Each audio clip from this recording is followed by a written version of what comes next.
Assalamualaikum warahmatullahi wabarakatuh. Pemirsa, jumpa lagi bersama saya Alda Ferry dalam program Ruang Gagasan. Kali ini kita kedatangan tamu yang sangat spesial, yaitu Wakil Bupati 50 Kota periode 2016-2021. Setelah habis masa jabatan, beliau ini lebih disibukkan dengan kegiatan sosial, yaitu dengan mendirikan Paksa atau Palanta Aksi Kemanusiaan dan Sosial. Ya uniknya, pemirsa dan netizen di mana saja berada, Paksa ini lebih fokus kepada pembinaan terhadap orang dalam gangguan jiwa. Kita akan membahas selengkapnya bersama beliau. Namun sebelumnya kita sapa dulu Bapak Farizal Ridwan. Assalamualaikum, Buya. Waalaikumsalam warahmatullahi wabarakatuh. Sehat, Buya? Alhamdulillah. Kita biasa memanggilnya udah Buya. Nah, ini Buya, setelah habis masa jabatan kita nih, 2021 ya? Iya, Februari 2021. Ya, kita kan lebih disibukkan dengan kegiatan paksa. Seperti yang saya sampaikan tadi, menariknya kita fokus kepada mengurus orang dalam gangguan jiwa. Sebelum kita bahas lebih jauh nih Buya, tentu masyarakat dan netizen di mana saja berada pengen tahu paksa ini apa, kemudian berdirinya kapan dan anggotanya berapa orang sekarang ini? Silakan Buya. Baik, terima kasih. Assalamualaikum warahmatullahi wabarakatuh. Memang pasca ataupun kami pensiun ataupun masih habis masa jabatan sebagai Wakil Bupati 50 Kota Februari 2021. Kebetulan kita melanjutkan sebetulnya, meneruskan kegiatan-kegiatan kita yang sebelumnya sudah kita lakukan. Itu di bidang sosial. Iya, betul. Jadi seperti mungkin kegiatan bidang sosial itu tidak saja gangguan jiwa, tetapi lebih pada yang difokuskan baru gangguan jiwa. Tapi yang lainnya seperti kegiatan beasiswa itu alhamdulillah masih tetap berjalan. Cuma uahnya kalau beasiswa kan tidak seperti kita menangani gangguan jiwa. Kalau gangguan jiwa kan kita tangani, memang kita rehab dan kita bantu itu karena di saat orang lain tidak membantu. Nah, jadi kembali kita kepada paksa. Jadi paksa ini adalah singkatan dari Palanta Aksi Kemanusiaan dan Sosial. Jadi semacam tempat berkumpul Palanta, tempat berkumpul orang-orang yang peduli atas kegiatan-kegiatan sosial. Jadi dia tidak dalam bentuk organisasi yang seperti umumnya atau tidak bentuk yayasan. Nah, kebetulan kita juga sudah banyak aktif ataupun mendirikan yayasan seperti Yayasan Tamalaka, Yayasan IPP-PDRI dan yayasan lain. Jadi makanya ini hanya tempat berkumpul ataupun ibaratnya Palanta itu sendiri. Ya, baik. Seperti yang Buya sampaikan tadi, tidak hanya mengurus ODGJ, tetap ada beasiswa. Tapi kan saat ini lebih fokusnya kan lebih fokus ya. Kalau kita boleh tahu Buya, apa nih alasan kita ODGJ yang kita pilih? Apa alasannya? Kemudian kira-kira apa target yang ingin kita capai? Apakah mungkin 50 kota bebas pasung atau apa? Ya, mungkin awalnya gini, dibanding persoalan-persoalan sosial yang terjadi di Kabupaten 50 Kota, yang nyaris tidak dapat perhatian adalah mereka ada gangguan jiwa. Mereka gangguan jiwa itu malah telah melebihi angka 1.000 untuk kita di 50 Kota. 1.000 orang? Iya, 1.000 orang. Jadi data kita itu sekitar 1.000, data terakhir 1.011 orang. Nah, dan itu nyaris hampir setiap bulan ada pertambahan. Karena pertambahan itu umumnya adalah dari mereka ketergantungan obat atau narkoba. Jadi artinya lembaga ataupun pemerintah dan pihak-pihak lain di 50 kota selama ini membiarkan, tanda kutip membiarkan, karena jujur saja seperti di masa-masa pemerintahan ya, kecenderungan itu ibaratnya semacam aib. Jadi jarang kita mengakui ataupun keluarga kita ada gangguan jiwa, ada dipasung dan lain sebagainya. Padahal sebetulnya untuk khusus gangguan jiwa 50 kota telah mempunyai yayasan sebetulnya, rehab. Ada. Itu tahun 94. Ya, yang didirikan oleh pemerintah daerah melalui Kesra dulu dan yang diketuai oleh Ibu Ernita Aziz Saidi tahun 94. Berjalan sampai tahun 2000 dia enggak ada kegiatan, malah asetnya sekarang kembali ataupun dimanfaatkan untuk masyarakat setempat. Sebentar Bu ya. Saya akan ke sana nanti ke kepedulian pemerintah. Tapi ada yang masih mengganjal terkait ODGJ ini. Dari pemberitaan yang saya lihat, kita lebih fokus kepada mengantarkan ODGJ yang dipasung. Ya. Kemudian bagaimana dengan ODGJ yang berkeliaran di jalan? Artinya itu belum terlalu parah gitu kan, tapi dia mengganggu. Iya. Apakah itu tidak luput dari perhatian kita atau bagaimana? Iya, sebetulnya seluruhnya itu sepanjang program kita yang rehab itu adalah orang-orang yang gangguan jiwa dan gangguan mental. Jadi tidak hanya gangguan jiwa, tapi masuk gangguan mental. Tetapi selama ini yang nyaris ataupun yang tidak terperhatikan itu adalah mereka yang dipasung. Karena dalam Undang-Undang Nomor 18 itu pemasungan kan tidak boleh, ada satu hukumnya. Jadi justru itu yang kita utamakan. Dan kita temui di lapangan karena ketidakmampuan pihak keluarga, akhirnya mereka banyak yang dipasung, dirantai, dikerangkeng dan lain sebagainya. Kita paham ya, pemasungan itu melanggar HAM, kita paham. Tapi satu sisi ODGJ yang sudah dalam kondisi parah ini, kalau tidak dipasung itu berbahaya. Kita berhubungan dengan perhatian pemerintah tadi. Karena mungkin karena minim perhatian pemerintah atau bagaimana. Kalau tidak dipasung itu berbahaya. Walaupun melanggar HAM, tapi itu sudah keadaan solusi terburuk gitu. Bagaimana menurut Anda? Ya, sebetulnya pemasungan bukan alternatif satu-satunya jalan untuk dipasung. Tapi karena mereka, kita pendapat dari, kan kita sudah 50 orang sekarang di tahun ini atau sampai tahun ini sudah 50 orang. Nah, dari 50 itu 90% mereka adalah dari keluarga kurang mampu. Jangankan untuk mengobati, sebab pengobatan jiwa ini mahal, ya, walaupun obatnya itu gitu, tapi terapinya sangat mahal. Dan kami pun di Lampung itu di Aulia Rahma membayar itu 100.000 per orang, ya, per orang per hari. Itu untuk rehabnya. Jadi kemampuan keluarga untuk itu tidak ada. Dan di samping itu ya program pemerintah yang mesti bertanggung jawab pun tidak ada. Nah, ini yang kita lihat. Jadi artinya untuk penerapan melanggar HAM pada keluarga saya kira juga belum tepat. Benar. Kita masuk ke pemerintah tadi, ya. Secara memang ini adalah tanggung jawab pemerintah sebenarnya. Kita bergerak, Bu ya sebut tadi, kita tidak berbentuk organisasi, tidak dalam bentuk yayasan, di sebuah komunitas. Tapi kenapa kita tidak melibatkan pemerintah daerah? Kan bisa dia sambil sejalan atau sounding atau bagaimana? Apa itu alasan kita, Bu? Bukan kita tidak melibatkan, kita sudah melakukan audiensi dengan bupati, dengan kepala dinas, dengan ketua DPR atau pimpinan DPRD. Sebetulnya menurut undang-undang kan sudah jelas. Yang bertanggung jawab di ODGJ ini ada 5 institusi.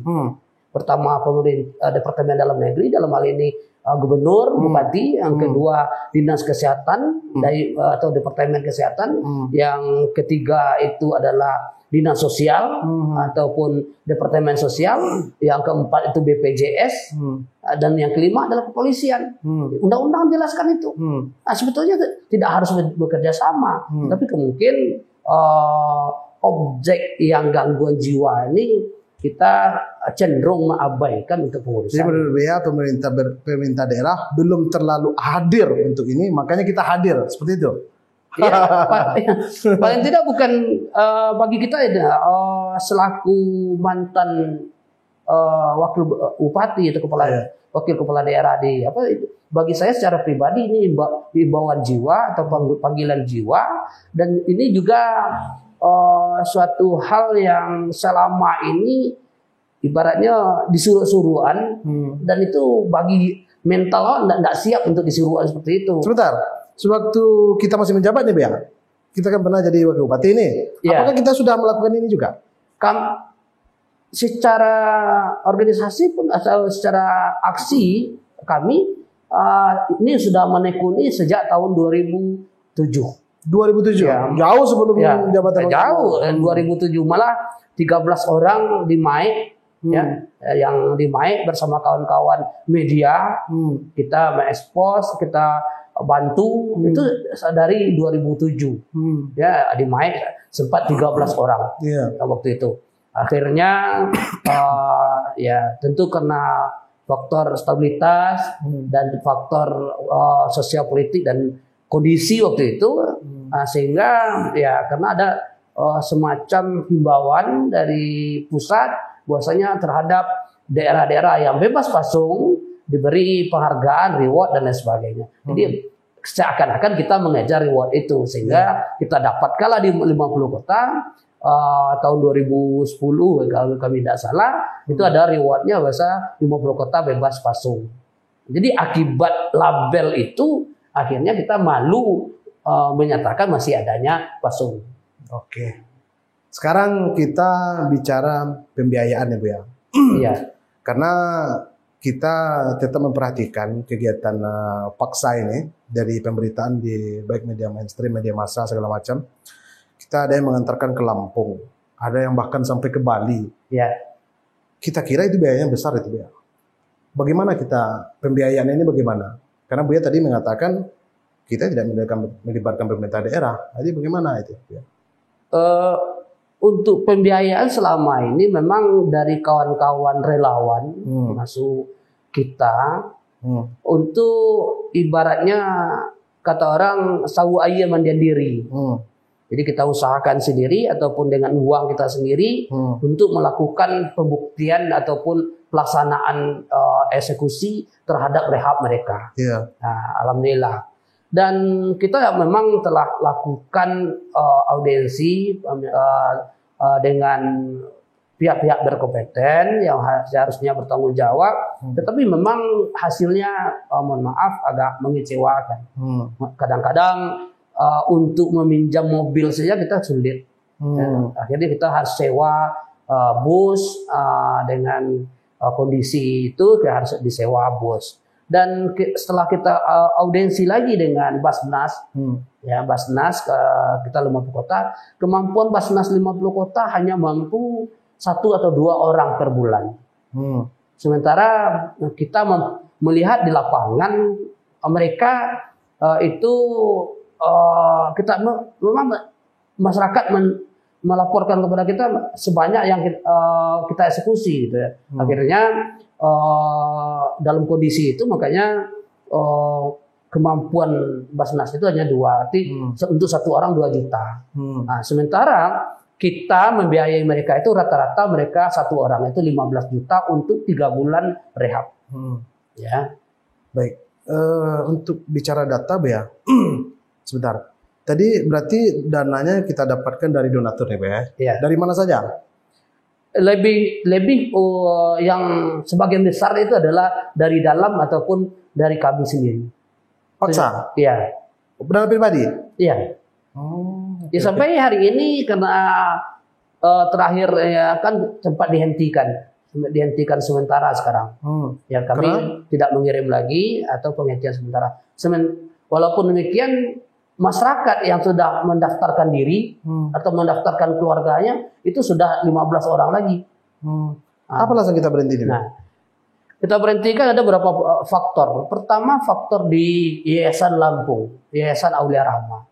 Di situ mereka kan mendapat izin ataupun belum mendapatkan izin dari Kementerian Sosial ataupun Dinas Sosial Lampung untuk menerima pasien antar provinsi. Nah, karena ini menyangkut kepada subsidi. Nah, tahunya di Lampung itu ada subsidi oleh pemerintah kotanya ataupun kabupatennya untuk seorang pasien. Jadi artinya kalau pasien dari 50 kota, dari kita dari luar tentu mereka tidak berhak menerima. Ini yang pertama. Nah, yang kedua masalah izin tadi, izin operasional. Izin operasional untuk menerima rehab antar provinsi, Yayasan Aulia Rahmah belum mengantongi. Akhirnya bulan lalu, bulan Juli, Yayasan Aulia Rahmah dapat teguran. Ya, tidak bisa lagi untuk menerima. Itu yang disebabkan oleh yang kondisi di sana. Yang kedua, kondisi kita. Dari banyaknya jumlah pasien yang mesti harus kita eksekusi ataupun kita bantu, kemampuan keluarga rata-rata 99% tidak berkemampuan. Malah mohon maaf, keluarga akan menguasakan ke kita secara 100%. Jangankan malah mohon maaf, untuk izin kuasa ataupun administrasi SK surat keterangan miskin pun keluarga ada yang tidak mampu untuk mengurusnya. 100% diserahkan kepada kita. 100% kita. Seharusnya ya. Oke. Kemudian ini ya. Tadi Buya mengatakan tadi masih terkendala izin yang di Lampung itu. Kenapa kita tidak mengantarkan kepada rumah sakit jiwa yang ada di Sumatera Barat, Buya? Ini berbeda. Berbeda. Kalau rumah sakit ya, artinya kita hanya tempat berobat. Di pengalaman rata-rata dari 50 orang yang kita bantu sekarang itu mereka alumni dari rumah sakit jiwa. Ada yang telah berulang, kambuh, ada berulang, ada itu. Tapi kalau di Lampung itu dia karena pengelolanya juga kepala rehab rumah sakit di jiwa di Lampung, jadi artinya di yayasan itu mendapat pengobatan, mendapat terapi, ya terapi mental dan juga terapi fisik. Siap itu di situ ada ruqyah, bimbingan rohani. Di samping itu di situ ada semacam panti ataupun mes ya, yang satu kamar 3 orang dan lengkap juga dalam tanda kutip untuk bakat dan minat mereka. Ya seperti mungkin bakat olahraga ada tempat olahraga, bakat seni ada tempat karaoke dan lain sebagainya di situ, dan kapasitas yang dimiliki oleh Aulia Rahmah itu ada sekitar lebih kurang 300 orang. Oke. Sampai saat ini sudah berapa Bu ya yang kita kirim Bu ya? Kita mengirim ke Lampung dan Bali. Iya Bali, satu lagi. Awalnya kalau ke Bali kita baru penjajakan untuk yang khusus terapi. Jadi kan ada berapa di Indonesia ini yang sudah ternama ataupun yang sudah beroperasi LKS-nya itu ada berapa tempat. Ada di Bali, ada kalau di Sumatera ini hanya ada di Lampung itu. Berarti yang kita fokusnya selama ini ke Lampung? Ke Lampung, dan kalau pasiennya mungkin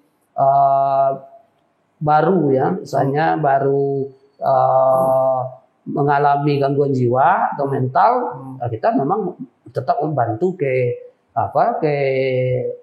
Padang, dan juga ke Bengkulu ataupun ke Pekanbaru. Sudah berapa Bu ya yang kita kirim Bu ya? Kalau yang khusus untuk ke Lampung baru 35, yang 15 ya, 15 orang itu ada yang ke Lampung, ada ke Pekanbaru, dan ada yang ke Bengkulu. Kemudian ini Bu ya, apakah kita dipaksa yang sebelumnya, walaupun sekarang sudah istirahat gitu ya? Apakah kita selama ini hanya fokus mengantarkan saja, atau kita menanggung sampai dia kembali sampai ke rumah? Paksa ini? 100%. Malah, ya kan seperti yang saya sampaikan tadi, malah surat administrasinya kita yang urus. Nah, jadi itu juga sebuah kendala mengapa harus kita hentikan. Berarti kita antarkan setelah sembuh kita jemput, antarkan lagi ke rumahnya. Antar ke rumah lagi. Malah kalau ada keluarga yang mohon maaf, ada keluarga yang mendampingi misalnya, makan minumnya kita. Nah, jadi artinya memang kondisi keluarga kadangkala keluarga tidak mempunyai apa-apa. Jadi alternatif terakhir mereka ya harus dipasung. Nah, jadi dari 50 itu kami kan evaluasi, melakukan evaluasi ke rumah-rumah. Setelah mereka pulang sampai hari ini kami tetap melakukan evaluasi per 2 bulan datang ya. Dari 50 yang kita bantu ya, 2/3 alhamdulillah baik. Baik ya. Nah, yang 1/3 ada yang kambuh lagi. Malah ada yang hari ini yang dipasung lagi oleh keluarga. Nah, itu disebabkan oleh pertama umumnya mereka yang dipasung lagi atau yang kambuh lagi adalah akibat narkoba. Awalnya dia dari narkoba itu kambuh lagi. Yang kedua mereka mungkin tinggal sebatang kara, jadi tidak ada yang ngurus. Setelah sembuh makin narkoba lagi maksudnya? Atau memang sumber awalnya? Sumber awal akibat narkoba. Jadi dia kecanduan narkoba, akhirnya gangguan jiwa. Nah, umumnya orang seperti itu yang labil, yang kembali. Nah, itu yang perlu diingat betul oleh masyarakat atau generasi muda, itu poin yang sangat penting. ODGJ yang sudah yang berasal dari sumbernya adalah kecanduan narkoba, meski sudah diobati, sembuh, dia kembali lagi. Iya. Itu yang perlu diingat sekali. Itu poin yang sangat penting ya, Pak ya. Iya. Jadi justru itu sekali lagi yang berulang yang kamu itu adalah memang mereka yang tidak dapat perhatian. Ada yang sebatang kara, ada yang tidak ada yang mengurus obatnya. Misalnya kan obat ini kan bisa setelah mereka pulang itu ke puskesmas terdekat. Iya. Ya, ke puskesmas terdekat itu disiapkan. Tapi khusus untuk mereka-mereka yang gangguan jiwa. Ada obatnya di seluruh, itu gratis. Nah, jadi mengurus obat untuk tindak lanjut ini yang kadang-kala abai keluarga. Oke, kalau masih ada keluarga abai keluarga, yang seperti yang Buya bilang tadi, yang sebatang kara ini, menurut Buya bagaimana solusinya itu? Kita tidak bisa pembiaran ini. Seharusnya kalau apanya kan itu tanggung jawab pemerintah daerah. Menurut Buya bagaimana ini sebenarnya? Solusinya tidak lain, bagaimana kita menghidupkan kembali yayasan yang LKS yang ada di 50 kota. Pemda harus membuat itu. Dulu sempat ada 2 kali. Tahun 94 pernah waktu di zaman Pak Bupati Pak Aziz Saidi, almarhum Pak Aziz Saidi, dan waktu di zaman Pak Amri Darwis ada. Lokasinya, Pak? Lokasi yang pertama itu di Gugua, ya. Itu malah sudah pernah berjalan untuk merehab gangguan jiwa di situ. Ada seorang tokoh masyarakat waktu itu karena ada keponakannya yang ketergantungan obat. Akhirnya dia wakafkan tanah untuk rehab korban narkoba dan gangguan jiwa itu di Kebangau Tungke. Itu pernah tahun 94. Nah, setelah itu tidak jalan, akhirnya di waktu Pak Bupati Pak Amri Dawas dengan Pak Adi Sumarajo, ya setelah dilanjutkan oleh Pak Adi Sumarajo, ada di Suliki. Sampai hari ini di Suliki fasilitasnya masih ada. Itu tidak jalan. Nah, jadi artinya di dinas sosial itu tidak ada anggaran untuk rehab itu. Mestinya kan untuk pengobatan ada dinas melalui undang-undang kesehatan, termasuk undang-undang kesehatan jiwa itu harus dibiayai ataupun dianggarkan di dinas kesehatan. Dan untuk rehab makan minumnya dan TTBG yang lain di dinas sosial. Nah, di Pemda harusnya lakukan itu gitu. Iya. Jadi solusinya ya kita harus kembali. Kalau tidak kita hidupnya ya seperti inilah. Makanya kami tetap kondisi seperti ini ya akan seperti ini. Akan lebih banyak, Pak, akan lebih parah. Sebab sepanjang 2 tahun terakhir kan fenomena kejadian-kejadian, mohon maaf, sekarang ada mereka yang gangguan jiwa yang telah merusak dan membakar rumahnya. Ada gangguan jiwa yang praktek bunuh diri. Prihatin sekali kita kan. Ya, ada yang telah berapa 4 atau 5 orang kalau kami tidak salah meninggalnya di Pasungan. Itu datanya. Jadi artinya kalau tidak ada program, tidak ada perhatian ataupun tidak ada kita semacam tindakan-tindakan, angka 1011 itu akan cepat naiknya seiring dengan kondisi ekonomi hari ini, pendidikan hari ini. Ya contohnya kita mendapatkan laporan hampir setiap hari, terutama mereka yang akibat lem, masih anak-anak 12 tahun, ya itu yang kejadian di kecamatan Tepumu di Sumalanggang, kejadian akibat kawannya dalam karena situasi dia lem, akhirnya terbunuh orang lain. Itu kejadian-kejadian ini, Pak, sangat-sangat, Pak, telah berulang kali. Jadi justru itu ya tidak ada kata-kata lain. Saya kira kita lakukan ataupun buat sendiri LKS-nya. Berarti hulu hilirnya harus jalan. Ya. Pencegahan, ya, seperti yang Buya sampaikan tadi, jangan sampai kecanduan. Ini pencegahan kan pencegahannya. Ya. Untuk pembinaannya harus ada. Ya. LKS tadi. LKS tadi. Hidupkan kembali. Harus kita lakukan itu, dan kita sebetulnya ke Lampung ini ada kan semacam studi tiru sebetulnya. Dan kita sudah ada kerjasama dengan Paksa, bekerjasama dengan Aulia Rahma untuk bagaimana nanti Aulia Rahma melakukan bimbingan ataupun lakukan kerjasama baik itu untuk pengurusan izin dan lain sebagainya. Itu Aulia Rahma sudah siap untuk itu. Jadi memang yang kita hentikan sekarang adalah pengiriman sementara ke situ. Cuma kerjasama tetap kita lakukan. Selama yang berjalan, apa yang menjadi kendala dan ke depannya apa yang menjadi kendala dan apa gagasan kita ke depannya lagi, ya, terkait Paksa ini, ya? Ya, kendala tentunya pertama kena kondisi. Dan kita belum memiliki LKS ataupun organisasinya untuk bagaimana fokus kepada gangguan jiwa. Memang Paksa ini sebetulnya belum memfokuskan ke situ. Itu yang pertama. Yang kedua tentu pembiayaan, pendanaan. Dari pemerintah daerah ataupun dari pemerintah provinsi itu nyaris tidak ada. Termasuk mungkin zakat dari Basnas. Zakat dari Basnas mereka gangguan jiwa pun belum mendapat. Ya harusnya kalau menurut kami dan kita lihat bahwasanya yang yang fakir miskin itu adalah mereka gangguan jiwa. Yang full fakir miskinnya, jadi miskin harta juga miskin akal, ya. Nah itu menurut kami. Seterusnya kendala-kendala lain tentu akan banyak, tentu faktor kesadaran, kesadaran dari keluarga, kesadaran dari lingkungan untuk menerima mereka.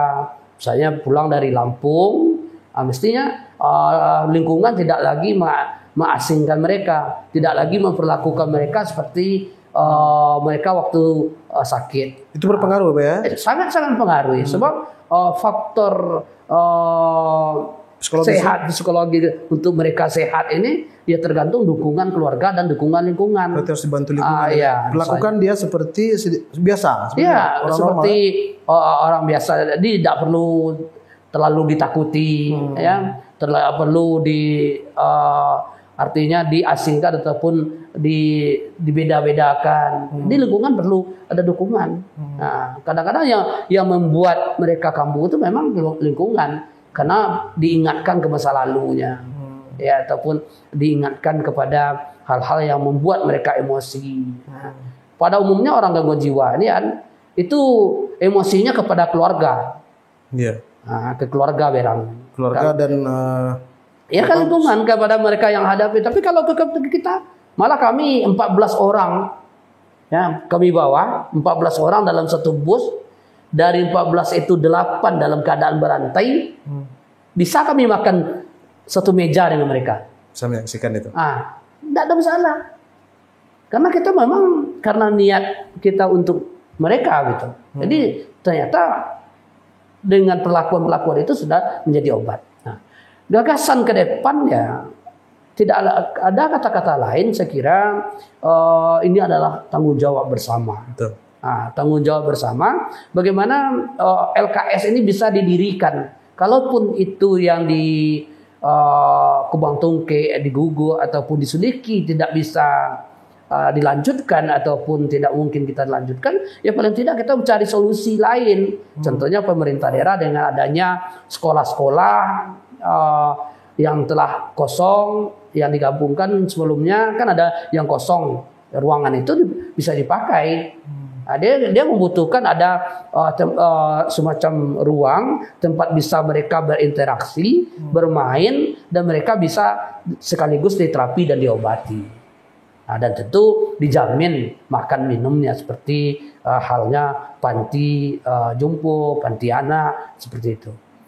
Baik ya, mungkin pesan terakhir ya yang disampaikan kepada pemirsa, baik hulu, hilir segala macam. Ya, pesan terakhir kita adalah bagaimana kita mengajak seluruh masyarakat umumnya, tentu Kabupaten Ibu Kota, dengan persoalan gangguan jiwa pada hari ini adalah persoalan yang menunggu waktu tentu akan selalu meningkat adanya. Jadi justru itu mari kesadaran keluarga, kesadaran kita semua untuk memikirkan ini semua sehingga tidak menjadi persoalan lain seperti mungkin persoalan keamanan, ketertiban dan lain sebagainya.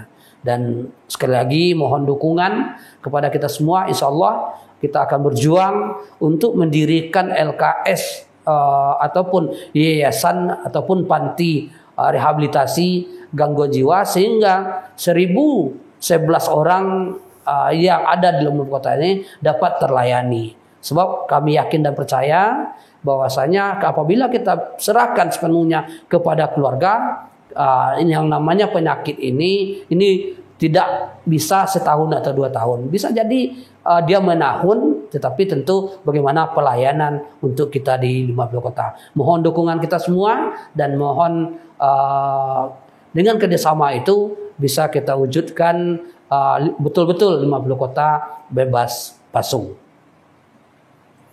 Baik, kita sampai di penghujung nih ya. Nah pemirsa, itulah tadi perbincangan kita dengan Bapak Farizal Ridwan. Banyak hal sekali yang berhasil kita tangkap, baik itu tentang kegiatan aksi ini, baik itu edukasinya, baik itu pesan moralnya, terutama untuk generasi muda. Seperti yang saya sampaikan tadi, waspadalah terhadap narkoba, karena itu berbahaya terhadap jiwa kita. Terima kasih atas perhatiannya. Sampai jumpa di lain waktu. Assalamualaikum warahmatullahi wabarakatuh.